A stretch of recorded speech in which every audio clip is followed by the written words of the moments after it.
ಶ್ರೀಪಾದ ಲೀಲಾ ವೈಭವ 6ನೆಯ ಅಧ್ಯಾಯ. ಶ್ರೀಪಾದ ಶ್ರೀವಲ್ಲಭರು ಮಂದಹಾಸವನ್ನು ಬೀರುತ್ತಾ ಮಧುರ ಕಂಠದಿಂದ ಸಾಧಕರೇ ಕೇಳಿರಿ. ಮಾನವಾವಸ್ಥೆಗಳು 4: ಬಾಲ್ಯ, ಕೌಮಾರ, ಯೌವನ, ವಾರ್ಧಕ್ಯ. ಆಶ್ರಮಗಳು 4: ಬ್ರಹ್ಮಚರ್ಯ, ಗೃಹಸ್ಥ, ವಾನಪ್ರಸ್ಥ, ಸನ್ಯಾಸ.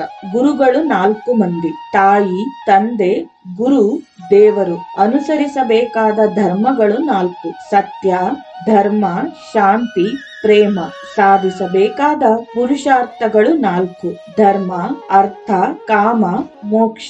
ಪ್ರತಿಯೊಬ್ಬ ಮಾನವನು ಈ ಪುರುಷಾರ್ಥಗಳನ್ನು ಸಾಧಿಸಬೇಕು. ಹಾಗೆ ಸಾಧಿಸಬೇಕಾದರೆ 4 ಅವಸ್ಥೆಗಳಲ್ಲಿಯೂ 4 ಆಶ್ರಮಗಳಲ್ಲಿಯೂ 4 ಧರ್ಮಗಳನ್ನಾಚರಿಸಲು ಅವುಗಳನ್ನು ಸಕಾಲದಲ್ಲಿ ಪ್ರಬೋಧಿಸಲು ಈ 4 ಮಂದಿ ಗುರುಗಳು ಸಹಕರಿಸುವರು. ಹೇಗೆಂದರೆ, ತಾಯಿಯೇ ಮೊದಲ ಗುರು. ತಾಯಿಯು ಮಗುವಿಗೆ ಹಾಲುಣಿಸಿ ಬೆಳೆಸುತ್ತಾ ಆಟವಾಡುವ ಸಮಯದಿಂದಲೇ ನಡೆ ನುಡಿಗಳನ್ನು ಕಲಿಸುತ್ತಾಳೆ. ಯಾರ ಬಳಿ ಹೇಗೆ ನಡೆದುಕೊಳ್ಳಬೇಕು, ಯಾರನ್ನು ಹೇಗೆ ಕರೆಯಬೇಕು ಎಂಬುದನ್ನು ತಿಳಿಸುತ್ತಾಳೆ. ಶೈಶವಾವಸ್ಥೆಯನ್ನು ದಾಟಿ ಬಾಲ್ಯಾವಸ್ಥೆಗೆ ಬರುತ್ತಿದ್ದಂತೆಯೇ ಮಾಡಬಾರದ ಕೆಲಸಗಳನ್ನು ಮಾಡಲು ಬಿಡದೆ ದಂಡಿಸುತ್ತಾಳೆ. ಪ್ರಕೃತಿಯಲ್ಲಿನ ಎಲ್ಲಾ ವಸ್ತುಗಳನ್ನು ಪರಿಚಯಿಸುತ್ತಾಳೆ. ಅದು ಸತ್ಯವನ್ನೇ ನಂಬುವ ಅವಧಿಯಾದುದರಿಂದ ಇದ್ದುದನ್ನು ಇದ್ದ ಹಾಗೆ ಗ್ರಹಿಸುವರು. ವಿದ್ಯಾರ್ಥಿಯ ದಶೆಗೆ ಬಂದು ಉಪನಯನ ಸಂಸ್ಕಾರವಾದ ನಂತರದ ಜವಾಬ್ದಾರಿಯನ್ನು ತಂದೆಯು 2ನೆಯ ಗುರುವಾಗಿ ಸ್ವೀಕರಿಸುವನು. ವಿದ್ಯಾಭ್ಯಾಸ, ಸಹಪಾಠಿಗಳು ಮತ್ತು ಹಿರಿಯರೊಂದಿಗೆ ನಡೆಯಬೇಕಾದ ವಿಧಾನವನ್ನು, ವಿನಯ ವಿಧೇಯತೆಗಳನ್ನು, ಲೌಕಿಕ ಮತ್ತು ಧಾರ್ಮಿಕ ಮಾರ್ಗದ ಬಗ್ಗೆ ರೀತಿ ನೀತಿಗಳನ್ನು ತಿಳಿಸುವನು. ಇದೇ ಬ್ರಹ್ಮಚರ್ಯಾಶ್ರಮ. ಯಾವುದೇ ವಿದ್ಯೆಯನ್ನಾಗಲಿ ಈ ಅವಸ್ಥೆಯಲ್ಲಿಯೇ ಕಲಿಯಬೇಕು. ಶರೀರವನ್ನು ದೃಢಕಾಯವನ್ನಾಗಿ ಬೆಳೆಸಿಕೊಳ್ಳುವ ಸಮಯ. ಇದನ್ನು ಕೌಮಾರ ದಶೆ ಎನ್ನುವರು. ಮಾನವನು ಸಾಮಾನ್ಯವಾಗಿ ಜೀವನದ ಲಕ್ಷ್ಯ ಸಾಧನೆಗೆ ಲೌಕಿಕವಾಗಿ ಬೇಕಾದ ವಿಷಯ ಪರಿಜ್ಞಾನವನ್ನು ಕಲಿಯಬೇಕಾದ ಸಮಯ. ಈ ದಶೆಯಲ್ಲಿ ತಂದೆ, ತಾತ, ಗುರು ಹಿರಿಯರು ತಮ್ಮ ತಮ್ಮ ಸಹಕಾರವನ್ನು ನೀಡುವರು. ಈ ಅವಧಿಯಲ್ಲಿ ಸಾಧಿಸಬೇಕಾಗಿರುವುದು ಧರ್ಮ ಮಾರ್ಗದಲ್ಲಿ ಜೀವಿಸಬೇಕೆಂಬ ದೃಢ ಸಂಕಲ್ಪ. ಅದು ಬಲವಾಗಿದ್ದರೆ ಸನ್ಮಾರ್ಗದಲ್ಲಿಯೇ ನಡೆಯುವನು. ಇನ್ನು ಮುಂದೆ ಯೌವನ ದಶೆಗೆ ಕಾಲಿಡುತ್ತಾನೆ. ಹಾಗೆ ಧರ್ಮವನ್ನಾಧಾರವಾಗಿಟ್ಟುಕೊಂಡು ಆರ್ಥಿಕ ಸಂಪತ್ತನ್ನು ಗಳಿಸಿ 3ನೆಯ ಪುರುಷಾರ್ಥ ಸಾಧನೆಗೆ ಗೃಹಸ್ಥಾಶ್ರಮವನ್ನು ಸ್ವೀಕರಿಸಬೇಕು. ಈ ಆಶ್ರಮದಲ್ಲಿಯೇ ಪಡೆಯಬೇಕಾದುದೆಲ್ಲವನ್ನೂ ಪಡೆಯುತ್ತಾ ತನ್ನ ಜನ್ಮ ಸಾರ್ಥಕಗೊಳಿಸಿಕೊಳ್ಳಲು ಉಪಯೋಗವಾಗುವ ಗುರು ಬೋಧೆಗಳು, ಮಾತಾಪಿತರ ಸೇವೆ, ಅತಿಥಿ ಅಭ್ಯಾಗತರ ಆದರಣೆ, ಬಂಧು ವರ್ಗದೊಂದಿಗೆ ಸಹೃದ್ಭಾವಗಳನ್ನು ಅಳವಡಿಸಿಕೊಳ್ಳಬೇಕು. ಕಾಮ್ಯವೆಂದರೆ ಮಿಶ್ರಣ, ಬೆರೆತು ಹೋಗುವುದು, ಲೀನವಾಗುವುದು, ತಾದಾತ್ಮ್ಯತೆಯನ್ನು ಹೊಂದುವುದು. ಲಯವಾಗುವುದು ಅಂದರೆ ಆತ್ಮನು ಪರಮಾತ್ಮನಲ್ಲಿ ಬೆರೆಯುವುದು. ಆತ್ಮನು ತನ್ನನ್ನು ತಾನು ಲುಪ್ತವಾಗಿಸಿಕೊಂಡು ಪರಮಾತ್ಮನಲ್ಲಿ ಲೀನವಾಗುವುದು ಅಂದರೆ ಯೋಗವಿದ್ಯೆ. 3ನೆಯ ಪುರುಷಾರ್ಥವಾದ ಕಾಮ ಎಂಬುವುದರ ಅರ್ಥವನ್ನು ಕೆಲವರು ಶಾರೀರಿಕವಾದ ಕಾಮ ವಿಕಾರವನ್ನು ತೀರಿಸಿಕೊಳ್ಳುವುದೆಂದು ಭಾವಿಸುವರು. ಅದು ಸರಿಯಲ್ಲ. ಸಾಧಿಸಬೇಕಾದ ಪುರುಷಾರ್ಥಗಳನ್ನು ಕಷ್ಟಪಟ್ಟು ಮನಸ, ವಾಚ, ಕರ್ಮಣ ಸಾಧನೆಯಿಂದ ಪಡೆಯಬೇಕು.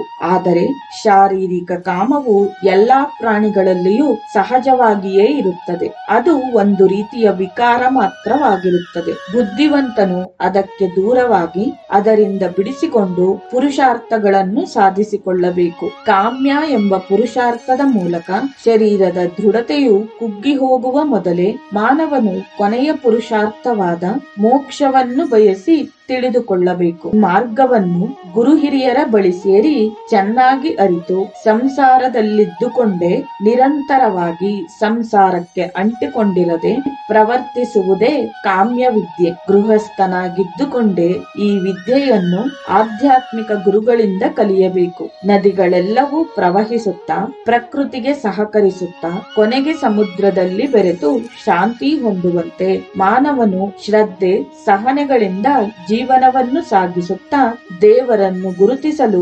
ಪ್ರಯತ್ನಿಸುತ್ತಿರಬೇಕು. ಸಂಸಾರ ಜವಾಬ್ದಾರಿಯನ್ನು ಸಂಪೂರ್ಣವಾಗಿ ನಿರ್ವಹಿಸುತ್ತಿರುವಾಗಲೇ ಮಾನಸಿಕವಾಗಿ ವಾನಪ್ರಸ್ಥವನ್ನು ನೆನೆಯಬೇಕು. ಅನುರಾಗದಿಂದಲ್ಲದೆ ವಿರಾಗದಿಂದ ಸ್ವಲ್ಪ ಕಾಲ ಸಂಸಾರವನ್ನು ಸಾಗಿಸುತ್ತಾ ನಂತರ ವಾನಪ್ರಸ್ಥನಾದ ಮೇಲೆ ಸ್ವಲ್ಪ ಕಾಲ ಸನ್ಯಾಸವನ್ನು ಮಾನಸಿಕವಾಗಿ ಭಾವಿಸುತ್ತಾ ಪರಿಪಕ್ವವಾದ ದೆಸೆಯನ್ನು ಹೊಂದಬೇಕು. ಪೂರ್ತಿಯಾಗಿ ಸಂಸಾರದ ಭಾರವನ್ನು ಭಗವಂತನ ಮೇಲೆ ಹಾಕಿ ಪ್ರಶಾಂತವಾಗಿರುವಂತಹ ಮನಸ್ಥಿತಿಯನ್ನು ಧೈರ್ಯವನ್ನು ಹೊಂದಿದಾಗ ಸನ್ಯಾಸವನ್ನು ಸ್ವೀಕರಿಸುವುದು ಉತ್ತಮವಾದ ಮಾರ್ಗವಾಗಿದೆ. ಇದೇ ಕ್ರಮವಾದ ಪದ್ಧತಿ. ಹಾಗಲ್ಲದೆ ಬ್ರಹ್ಮಚರ್ಯದಿಂದ ನೇರವಾಗಿ ಸನ್ಯಾಸಿಯಾಗಬೇಕಾದರೆ ಸದ್ಗುರುಗಳ ಕೃಪಾ ಕಟಾಕ್ಷವನ್ನು ಗುರು ಸೇವೆಯ ಮೂಲಕ ಹೊಂದಬೇಕಾಗುವುದು. ಪುಷ್ಕರ ಕಾಲವನ್ನು ಪರೀಕ್ಷಿಸದೆ ಗುರುಗಳು ಸನ್ಯಾಸ ದೀಕ್ಷೆಯನ್ನು ಕೊಡುವುದಿಲ್ಲ.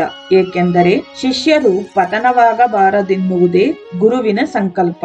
ಶಿಷ್ಯರಿಗೆ ಸಮಯೋಚಿತ ಬೋಧನೆಯನ್ನು ಮಾಡುವುದು, ಅವರ ಮಾನಸಿಕ ಸ್ಥಿತಿಯನ್ನು ಅರಿತುಕೊಳ್ಳುತ್ತಿರುವುದು ಗುರುಗಳ ಜವಾಬ್ದಾರಿಯಾಗುತ್ತದೆ. ಈ ಪರಿಸ್ಥಿತಿಯಲ್ಲಿ ಅವರ ಭಾರವನ್ನೆಲ್ಲ ಭಗವಂತನ ಮೇಲೆಯೇ ಇಟ್ಟು ನಡೆಯಬೇಕು. ಸಾಧಕರೇ, ಸಾಧನಾ ಮಾರ್ಗವು ತುಂಬಾ ಕಠಿಣವಾದದ್ದು. ಎಷ್ಟೋ ನಿಗ್ರಹದಿಂದ ಸಾಗಬೇಕು. ನಮ್ಮ ಜನ್ಮವನ್ನು ಸಾರ್ಥಕಪಡಿಸಿಕೊಳ್ಳಲು ತಾಯಿ, ತಂದೆ, ಗುರು, ಹಿರಿಯರು, ದೇವರು ಈ ರೀತಿಯಾಗಿ ಉಪಯೋಗವಾಗುತ್ತಿದ್ದಾರೆ. ಆದುದರಿಂದ ಅವರನ್ನು ಯಾವಾಗಲೂ ಮರೆಯಬಾರದು. ಶರೀರಕ್ಕಿರುವ 4 ಅವಸ್ಥೆಗಳನ್ನು ತಿಳಿದು ಯಾವ ಯಾವ ಅವಸ್ಥೆಯಲ್ಲಿ ಏನೇನು ಮಾಡಬೇಕೋ ಅದನ್ನು ತಿಳಿಸಿರುವೆನಲ್ಲ. ಹಾಗೆ ಮಾಡುವುದು ಉತ್ತಮ ಸಾಧಕರ ಲಕ್ಷಣ. ಎಲ್ಲರಿಗೂ ಶುಭವಾಗಲಿ. ಸಾಧನೆಯಲ್ಲಿ ಎಲ್ಲರೂ ಮುಂದಕ್ಕೆ ಸಾಗುತ್ತಾ ಗುರಿಯನ್ನು ಸಾಧಿಸಬೇಕು ಎಂದು ಆಶೀರ್ವದಿಸಿದರು. ಈ ಬೋಧೆಗಳನ್ನು ಕೇಳಿ ಅನೇಕ ಹಂತಗಳಲ್ಲಿರುವ ಸಾಧಕರು ಶ್ರೀಪಾದರಿಗೆ ನಮಿಸಿ, ಸ್ವಾಮಿ, ತಮ್ಮಿಂದ ಉಕ್ತವಾದ ಈ ಪರಮ ಸತ್ಯಗಳು ನಮಗೆ ಎಷ್ಟೋ ಉಪಕರಿಸಿವೆ. ನಮ್ಮ ಮೇಲೆ ಕೃಪೆಯನ್ನು ತೋರಿ ನಾಳೆಯೂ ಸಹ ಇನ್ನೂ ಕೆಲವು ವಿಷಯಗಳನ್ನು ಬೋಧಿಸಬೇಕೆಂದು ಬೇಡಿಕೊಂಡರು. ಶ್ರೀಪಾದರು ಅಂಗೀಕರಿಸಲಾಗಿ ಆ ಸಾಧಕರೆಲ್ಲರೂ ಅವರಿಗೆ ಭಿಕ್ಷೆಯನ್ನು ಸಮರ್ಪಿಸಿ ಧನ್ಯರಾದರು. ಮಾರನೆಯ ದಿನ ಶ್ರೀಪಾದರು ಸ್ನಾನಾನುಷ್ಠಾನಗಳನ್ನು ಮುಗಿಸಿಕೊಂಡ ಸಂದರ್ಭದಲ್ಲಿ ಆ ಸಾಧಕರು ಇನ್ನಷ್ಟು ಸಾಧಕರು ಮತ್ತು ಯಾತ್ರಿಕರೊಂದಿಗೆ ಸೇರಿದ್ದರು. ಶ್ರೀಪಾದರ ಬರುವಿಕೆಗಾಗಿ ಎದುರು ನೋಡುತ್ತಿದ್ದ ಸದಾನಂದ ಬ್ರಹ್ಮಚಾರಿಯವರು ಸ್ವಾಮಿಗಳನ್ನು ಸದ್ಗುರುವಿನಂತೆ ಭಾವಿಸಿದರು. ಆದುದರಿಂದ ಶ್ರೀಪಾದರಿಗೆ ಪಾದಪೂಜೆಯನ್ನು ಮಾಡಬೇಕೆಂದುಕೊಂಡು ಅದಕ್ಕೆ ಬೇಕಾದ ಸಾಮಗ್ರಿಗಳನ್ನು ಸಿದ್ಧಪಡಿಸಿಕೊಂಡು ಆ ಸ್ವಾಮಿಯವರ ಬಳಿಗೆ ಬಂದು ಪ್ರಾರ್ಥನಾ ಪೂರ್ವಕವಾಗಿ ಸತ್ಸಂಗದ ಸಮಾವೇಶಕ್ಕೆ ಸ್ವಾಗತಿಸಿ ಕರೆದುಕೊಂಡು ಬಂದು ಉಚಿತಾಸನದಲ್ಲಿ ಕುಳ್ಳಿರಿಸಿ ಪಾದಪೂಜೆಯನ್ನು ಮಾಡಿ ಎಲ್ಲರೂ ನಮಸ್ಕರಿಸಿ, ಗುರುವರೇಣ್ಯರೇ, ಸಣ್ಣ ವಯಸ್ಸಿನಲ್ಲಿಯೇ ತಾವು ನಮಗೆ ಮಾರ್ಗದರ್ಶನವನ್ನು ಮಾಡಿ ಅನೇಕ ವಿಷಯಗಳನ್ನು ಬೋಧಿಸಿರುವಿರಿ. ತಾವೇ ನಮ್ಮ ಧ್ಯೇಯ ಮೂರ್ತಿಯಾಗಿರುವಿರಿ. ಸಾಧನೆಯ ಮತ್ತಷ್ಟು ರಹಸ್ಯವಾದ ವಿಷಯಗಳನ್ನು ಬೋಧಿಸಿ ನಮ್ಮನ್ನುದ್ಧರಿಸಲು ತಾವೇ ಸಮರ್ಥರು ಎಂದು ಹೊಗಳಿ ತಮ್ಮ ಬೇಡಿಕೆಯನ್ನು ಭಿನ್ನವಿಸಿಕೊಂಡರು. ಸಾಧಕರೆಲ್ಲರೂ ಶ್ರೀಪಾದರ ವಾಗಾಮೃತವನ್ನು ಸವಿಯಲು ಉತ್ಸುಕರಾಗಿದ್ದರು. ಶ್ರೀಪಾದರು ಇದನ್ನು ಗಮನಿಸಿ ಹೀಗೆ ಹೇಳತೊಡಗಿದರು: ಸಾಧಕರೇ, ಇದುವರೆಗೆ ಮಾನವನು ವಿವಿಧ ದೇಶಗಳಲ್ಲಿ ಸಾಧಿಸಬೇಕಾದ ಪುರುಷಾರ್ಥಗಳನ್ನು ವಿವರವಾಗಿ ತಿಳಿದುಕೊಂಡಿರುವಿರಿ. ಅದರಲ್ಲಿ ಧರ್ಮ, ಅರ್ಥ, ಕಾಮಗಳನ್ನು ಪ್ರೇಯಸ್ಸುಗಳೆಂದು, ಕೊನೆಯದಾದ ಮೋಕ್ಷವನ್ನು ಶ್ರೇಯಸ್ಸು ಎಂದು ವ್ಯಾಖ್ಯಾನಕಾರರು ಹೇಳುವರು. ಪ್ರೇಯಸ್ಸು ಎಂದರೆ ಪ್ರಕೃತಿಯ ಪ್ರೇರಣೆಯಿಂದ ಅವನಲ್ಲಿ ಪ್ರೀತಿಯುಂಟಾಗಿ ಆಚರಿಸುವುದು. ಶ್ರೇಯಸ್ಸು ಎಂದರೆ ಪೂರ್ವಜನ್ಮದ ಪುಣ್ಯ ವಿಶೇಷಗಳಿಂದ ಮೋಕ್ಷ ಮಾರ್ಗದಲ್ಲಿ ಅಭಿಲಾಷೆಯುಂಟಾಗುವುದು. ಪ್ರತಿಯೊಬ್ಬ ಮಾನವನು ಅನೇಕವಾದ ಪ್ರಾಣಿ ಜನ್ಮಗಳನ್ನೆತ್ತಿ ಕೊನೆಗೆ ನಾನು ಸಂಪಾದಿಸಿದ ಪುಣ್ಯ ವಿಶೇಷದಿಂದಲೇ ಉತ್ತಮವಾದ ಈ ಮಾನವ ಜನ್ಮವನ್ನು ಪಡೆದಿದ್ದಾನೆ ಎಂದು ತಿಳಿಯಬೇಕು. ಹಾಗೆ ತಿಳಿದುಕೊಂಡ ನಂತರ ಈ ಜನ್ಮವು ಮುಗಿಯುವುದರೊಳಗೆ ಮೋಕ್ಷವನ್ನು ಸಾಧಿಸಬೇಕೆನ್ನುವುದು ಶಾಸ್ತ್ರ ಪ್ರಬೋಧೆ. ಮೋಕ್ಷ ಮಾರ್ಗದೆಡೆಗೆ ಪಯಣಿಸಬೇಕೆಂಬ ಚಿಂತನೆಯೇ ಮುಮುಕ್ಷತ್ವ ಸ್ಥಿತಿ. ಇದಕ್ಕೆ ಬುನಾದಿಯು ಬಲವಾಗಿರಬೇಕು. ಅದಕ್ಕೆ ಸಾಧಕನು ಸಾಧಿಸಬೇಕಾದ ಸಾಧನಾ ಸಂಪತ್ತನ್ನು ಸಾಧನಾ ಚತುಷ್ಟಯಂ ಎಂದು 4 ವಿಧಗಳಾಗಿ ಸೂಚಿಸಿದ್ದಾರೆ. 1. ನಿತ್ಯಾನಿತ್ಯ ವಸ್ತು ವಿವೇಕ. 2. ಇಹಪರ ಫಲಭೋಗಗಳ ನಿರಪೇಕ್ಷೆ. 3. ಶಮಾಧಿ ಷಟ್ಕ ಸಂಪತ್ತು. 4. ಮುಮುಕ್ಷತ್ವ. ಜೀವನು ಉದ್ಧಾರವಾಗಬೇಕೆಂಬ ಆಲೋಚನೆಯು ವಿವೇಕದಿಂದಲೇ ಉಂಟಾಗುತ್ತದೆ. ಅದು ಹೇಗೆಂದರೆ, ಇಂದಿನವರೆಗೆ ನಾನು ಸಂಪಾದಿಸಿದ ಸಂಪತ್ತು ನಿತ್ಯವೋ ಅನಿತ್ಯವೋ, ಶಾಶ್ವತವೋ ಅಶಾಶ್ವತವೋ ಎಂದು ಯೋಚಿಸಬೇಕು. ಅಶಾಶ್ವತವೆಂದು ತಿಳಿದ ತಕ್ಷಣ ಅದರ ಮೇಲೆ ವ್ಯಾಮೋಹವು ಸಹಜವಾಗಿ ದೂರವಾಗುವುದು. ಈ ವಿವೇಕ ಉಂಟಾದೊಡನೆಯೇ ವೈರಾಗ್ಯವೆಂಬ ಎರಡನೇ ಸೋಪಾನವನ್ನು ಆಕ್ರಮಿಸುವನು. ಇವು ಇಹಪರ ಭೋಗಗಳಲ್ಲಿ ವಿರಕ್ತಿಯುಂಟಾಗುವ ಮೂಲಕ ಸಂಭವಿಸುತ್ತದೆ. ಈ ಸ್ಥಿತಿಯನ್ನು ಪಡೆಯಲು ಶಮ ದಮಾದಿ ಷಟ್ಕ ಸಂಪತ್ತನ್ನು ಸಂಪಾದಿಸಬೇಕು. 1 ಶಮ ಅಂತರೀಂದ್ರಿಯ ನಿಗ್ರಹ, 2 ದಮ ಬಾಹೇಂದ್ರಿಯ ನಿಗ್ರಹ, 3 ಉಪರತಿ, 4 ತಿತೀಕ್ಷೆ, 5 ಶ್ರದ್ಧೆ, 6 ಸಮಾಧಾನ. 1 ಶಮ ಅಂತರೀಂದ್ರಿಯ ನಿಗ್ರಹ ಮನಸ್ಸು, ಬುದ್ಧಿ, ಚಿತ್ತ, ಅಹಂಕಾರಗಳೆಂಬ ಅಂತಃಕರಣ ಚತುಷ್ಟಯವನ್ನು ಬೇರೆ ವಿಷಯಗಳ ಬಗ್ಗೆ ಚಿಂತಿಸಲು ಬಿಡದೆ ನಿರೋಧಿಸಿ ಭಗವದ್ ವಿಷಯಗಳ ಬಗ್ಗೆಯೇ ಚಿಂತಿಸುವಂತೆ ಮಾಡುವುದು. ಇದು ಏಕಾಗ್ರತೆಯಿಂದ ಮಾಡುವ ಪ್ರಕ್ರಿಯೆ. ಮನಸ್ಸಿನ ಮೇಲೆ ಅಧಿಪತ್ಯವನ್ನು ಪಡೆಯುವುದು. 2 ಬಾಹ್ಯೇಂದ್ರಿಯ ನಿಗ್ರಹ.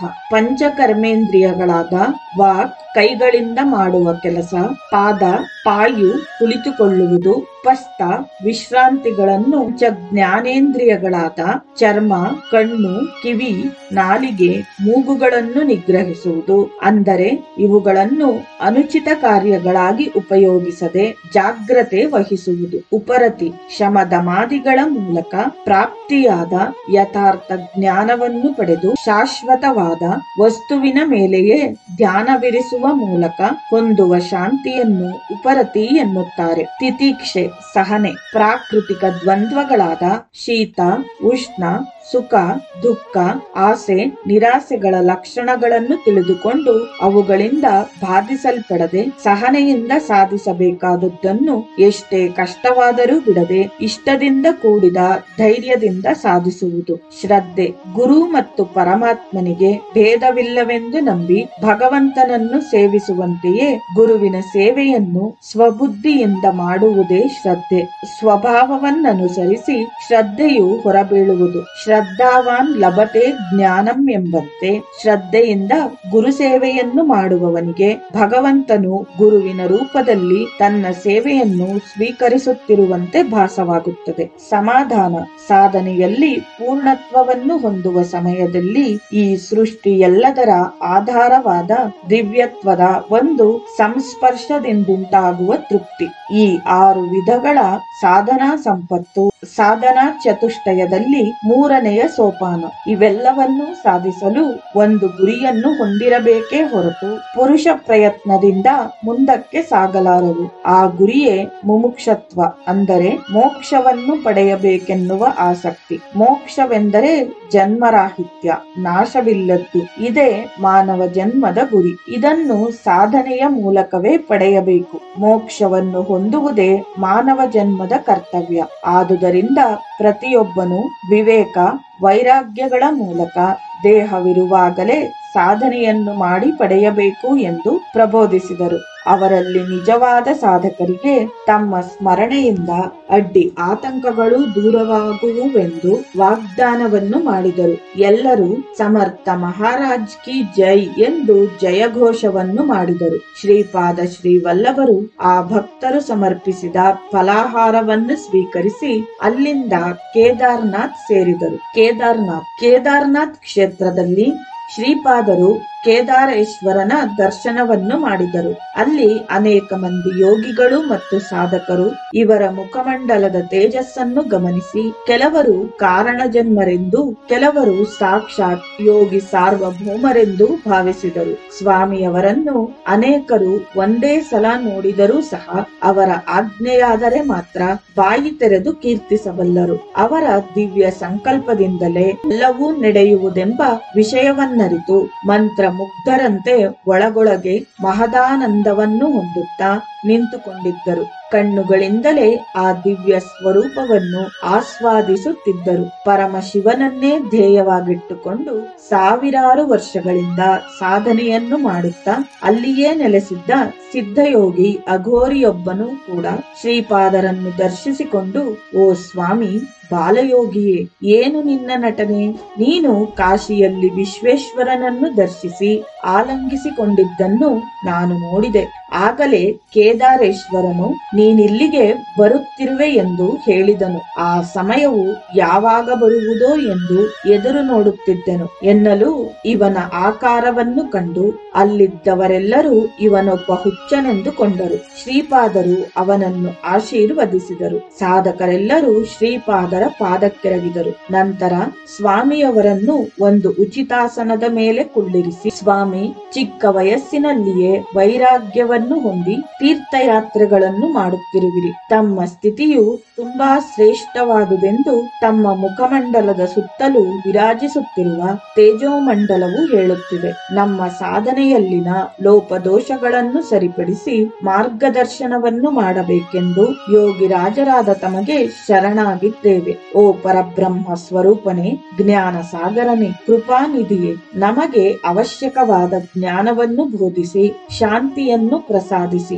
ಪರಮ ಗುರಿಯನ್ನು ತಲುಪಿಸುವ ಭಾರವು ನಿನ್ನದೇ ತಂದೆ ಎಂದು ಪ್ರಾರ್ಥಿಸಿದರು. ಶ್ರೀಪಾದರು ಅವರೆಲ್ಲರನ್ನೂ ದಯಾದೃಷ್ಟಿಯಿಂದ ನೋಡುತ್ತಾ, ಸಾಧಕರೇ, ಪರಬ್ರಹ್ಮವು ನಿತ್ಯವಾಗಿ ನಾಶರಹಿತವಾಗಿ ಸರ್ವಶಕ್ತವಾಗಿದ್ದು ಚೈತನ್ಯಾನಂದಗಳಿಂದ ಸಂಘಟಿತವಾಗಿದೆ. ಅದರ ಸ್ವಭಾವವು ಮೊದಲು ಭೂಮಿ, ನೀರು, ಅಗ್ನಿ, ವಾಯು, ಆಕಾಶ, ಮನಸ್ಸು, ಬುದ್ಧಿ, ಅಹಂಕಾರಗಳೆಂಬ ಅಷ್ಟವಿಧ ಪ್ರಕೃತಿಗಳಿಂದ ಏರ್ಪಟ್ಟಿದೆ. ಈ ಭೌತಿಕ ಸ್ವಭಾವದಿಂದ 24 ತತ್ವಗಳೇರ್ಪಟ್ಟು ಜಗತ್ತಾಗಿ ಪರಿಣಮಿಸಿದೆ. ಈ ಸೃಷ್ಟಿಯೆಲ್ಲಕ್ಕೂ ಗರ್ಭವಾದ ಪ್ರಕೃತಿಯಲ್ಲಿ ಚೈತನ್ಯವೆಂಬ ಪರಮಾತ್ಮ ಬೀಜವನ್ನಿಡಲಾಗಿದೆ. ಸೃಷ್ಟಿಯೆಲ್ಲವೂ ಜೀವಿಗಳ ಕರ್ಮಫಲವನ್ನನುಸರಿಸಿ ಉದ್ಭವಿಸುತ್ತದೆ ಮತ್ತು ಅಂತ್ಯದಲ್ಲಿ ಪ್ರಕೃತಿಯಲ್ಲಿಯೇ ಲೀನವಾಗುತ್ತದೆ. ಈ ಸೃಷ್ಟಿಯೆಲ್ಲವೂ ತ್ರಿಗುಣಾತ್ಮಕವಾದುದೇ. ಎಲ್ಲರ ವ್ಯಕ್ತಿಗತ ಆತ್ಮಜೀವಿಗಳು ಪರಮಾತ್ಮನ ಅಭಿನ್ನ ಭಾಗಗಳು. ಬೆಂಕಿಯಿಂದ ಬೇರ್ಪಟ್ಟ ಕಿಡಿಯು ಬೆಂಕಿ ಎಂಬಂತೆ ಜೀವಾತ್ಮ ಪರಮಾತ್ಮಗಳೆರಡೂ ಒಂದೇ ಆಗಿರುತ್ತವೆ. ಇದನ್ನು ಸಮಸ್ತ ವಿಜ್ಞಾನ ದೃಷ್ಟಿಯಿಂದ ನೋಡಬೇಕು. ವಿಜ್ಞಾನ, ಅಹಂಕಾರ, ಮನಸ್ಸುಗಳು ಒಂದೇ ಅಂತಃಕರಣದ 3 ರೂಪಗಳು. ಪರಮಾತ್ಮನು ಮನಸ್ಸು, ಬುದ್ಧಿ, ಮಾತುಗಳಿಗೆ ಅತೀತನಾದವನು. ಆದರೆ ಪ್ರಕೃತಿಯ ಇರುವಿಕೆಯಿಂದಲೇ ಪರಮಾತ್ಮನ ಇರುವಿಕೆಯನ್ನು ದೃಢಪಡಿಸಿಕೊಳ್ಳಬೇಕು. ದೃಶ್ಯವೂ ಬೇರೆ, ದ್ರಷ್ಟನೂ ಬೇರೆ ಎಂಬ ಭಾವನೆಯನ್ನು ಬಿಡಬೇಕು.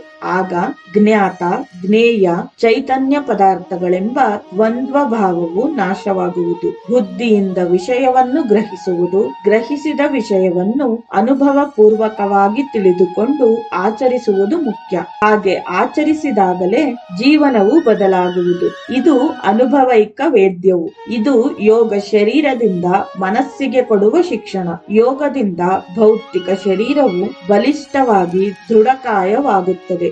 ಯೋಗವು ಮಾನಸಿಕ ಏಕಾಗ್ರತೆಯನ್ನು ಹೆಚ್ಚಿಸುತ್ತದೆ. ಆ ಸ್ಥಿತಿಯಲ್ಲಿ ಯೋಗದ ಪರಮಾವಧಿಯಾದ ಸಮಾಧಿಯನ್ನು ಹೊಂದಲು ಮನಸ್ಸು ಅಡ್ಡಿಪಡಿಸುವುದಿಲ್ಲ.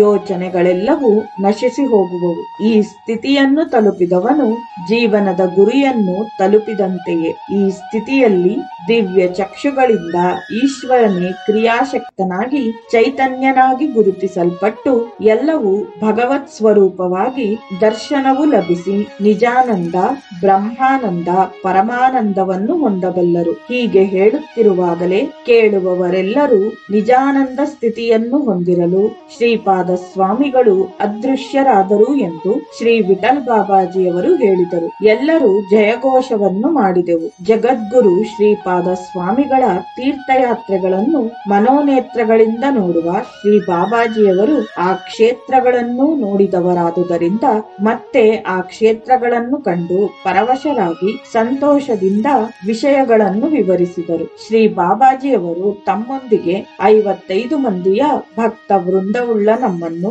1998ನೇ ಏಪ್ರಿಲ್ ತಿಂಗಳಿನಲ್ಲಿ ಉತ್ತರ ಹಿಂದೂ ದೇಶದ ಕ್ಷೇತ್ರ ಯಾತ್ರೆಗಾಗಿ ಕರೆದುಕೊಂಡು ಹೋಗಿದ್ದರು. ಆದುದರಿಂದ ಆ ಕ್ಷೇತ್ರಗಳ ಬಗ್ಗೆ ಕೇಳುತ್ತಿರುವಾಗ ನಾನು ಮಾನಸಿಕವಾಗಿ ಕಂಡೆ. ಆ ಮಹಾಕ್ಷೇತ್ರಗಳನ್ನು ನೋಡುವುದೇ ಅಲ್ಲದೆ ಆ ಹೆಸರುಗಳನ್ನು ಹೇಳಿದರೂ ಪುಣ್ಯವೇ. ಆದರೂ ದರ್ಶನಕ್ಕಿಂತ ಭಕ್ತಿಯು ಮುಖ್ಯ ಎನ್ನುತ್ತಾರೆ ಬಾಬಾಜಿಯವರು. ಇಲ್ಲಿಗೆ 6ನೆಯ ಅಧ್ಯಾಯವು ಸಮಾಪ್ತಿಯಾಯಿತು. ದಿಗಂಬರ ದಿಗಂಬರ ಶ್ರೀಪಾದ ವಲ್ಲಭ ದಿಗಂಬರ.